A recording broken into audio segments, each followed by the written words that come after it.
Hey guys, good morning. I want to cover something that was recently a hot topic with the government shutdown, and it is about SNAP. And I'm going to explain why SNAP should be a state responsibility through a legal, ethical, and practical analysis. We're going to first start with constitutional and legal foundations. We're going to start with federalism and 10th Amendment. The U.S. Constitution establishes dual sovereignty, meaning powers divided between federal and state governments. The 10th Amendment states that powers not explicitly given to the federal government are reserved to the states.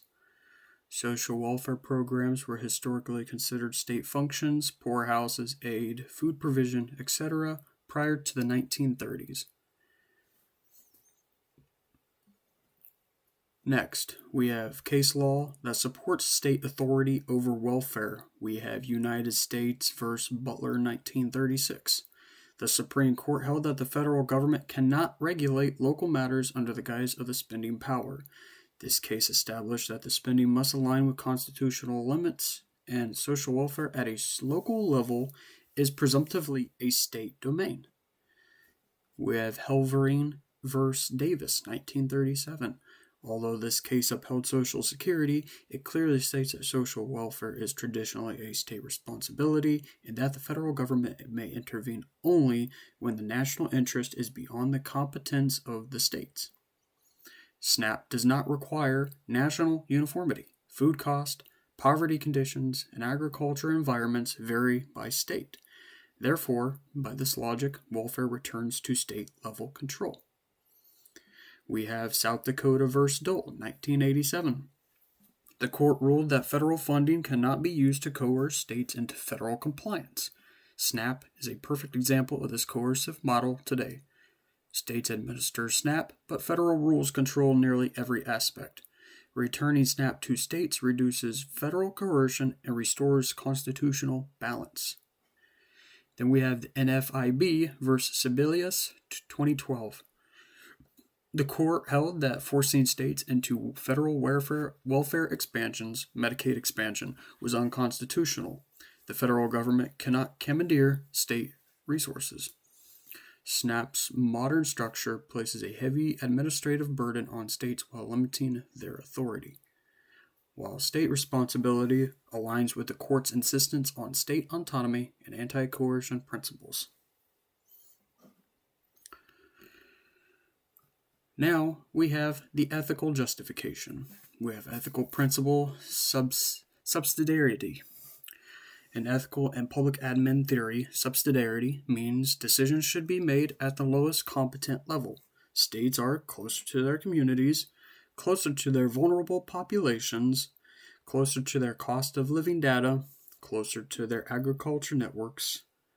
Thus, states can ethically distribute food assistance more responsively and fairly. Now, in ethical principle, justice, and equity, different states have different rural food deserts, urban cost structures, cultural diets, disaster-related food issues. A uniform federal model cannot achieve true equity. State control ensures contextual fairness, not blanket national assumptions. Now, with stewardship and responsibility. Ethically, governments must use taxpayer money efficiently.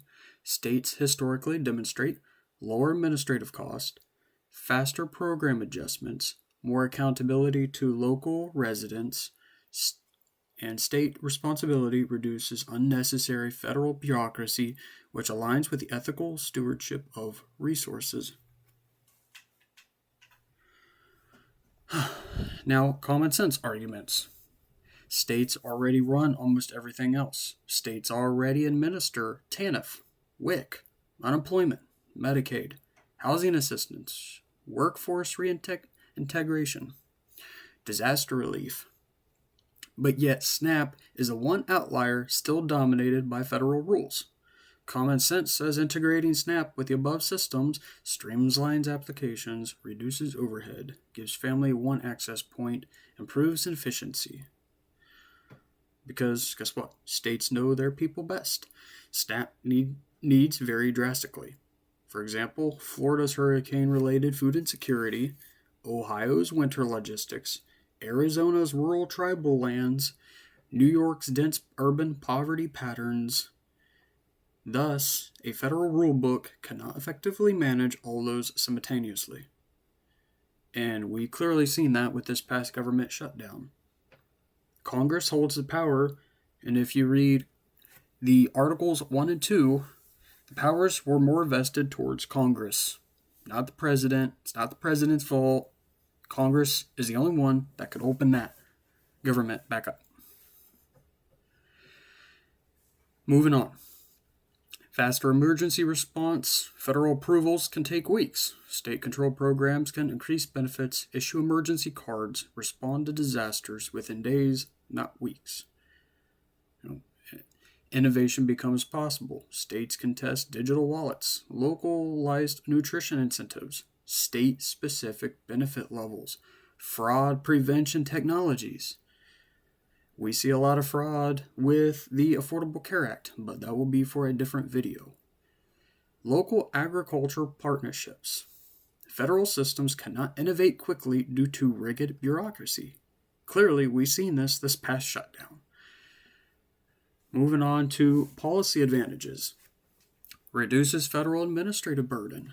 Moving SNAP to the states allows federal agents to focus on oversight, supports states financially, reduce duplicative bureaucracy. Additionally, it encourages competitiveness and best practices. When each state runs SNAP independently, states with lower fraud rates, better distribution, improved outcomes, and they can set examples others can copy. States have more budget control.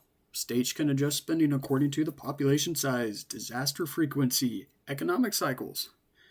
Obviously, we know that each state's economy is different, and that's also, Florida does oranges, Each state has a crop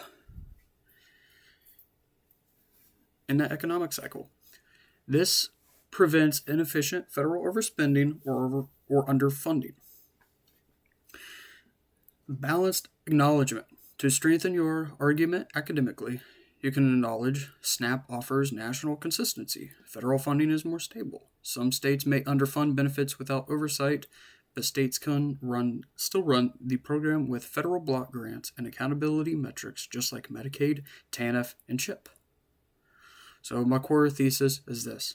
SNAP should be state responsibility because constitutional federalism, Supreme Court precedents, ethical principles of subsidiarity, and practical administrative realities all demonstrate that the states are best positioned to deliver food assistance that is equitable, efficient, and responsive to their population's needs. Hopefully I didn't rush through that too quickly, and I appreciate y'all for listening to this. Leave comments if you got them, questions, concerns, so on, and I will get to them. Y'all have a wonderful day.